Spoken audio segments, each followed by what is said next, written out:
Are you in your 50s and starting to wonder if you're behind on retirement? You're not alone.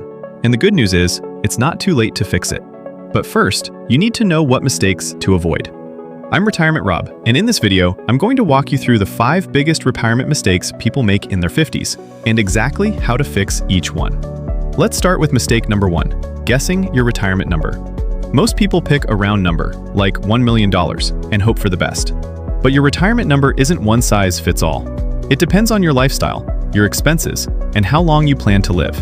A simple starting point is to take your expected annual spending in retirement and multiply it by 25. That gives you a realistic savings target based on the 4% rule. Mistake number 2, ignoring inflation. A dollar today is not a dollar in 20 years.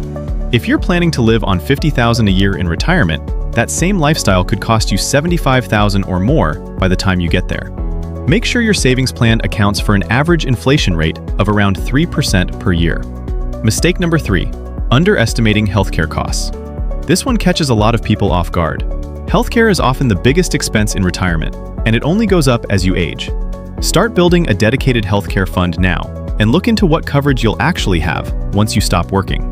Mistake number 4, claiming Social Security too early.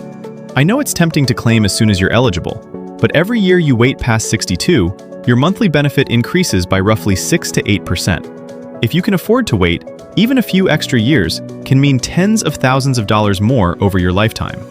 And mistake number 5, not adjusting your investment risk. The strategy that worked for you in your 30s could seriously hurt you in your 50s. As you get closer to retirement, you want to gradually shift toward more stable, lower risk investments. You simply don't have as much time to recover from a big market drop.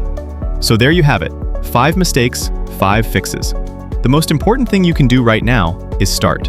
Review your retirement number, check your inflation assumptions, plan for healthcare, think carefully about Social Security, and rebalance your portfolio. If you found this helpful, subscribe for more plain retirement guides every week and check out my other videos. If you have a question, drop it in the comments. I read every single one.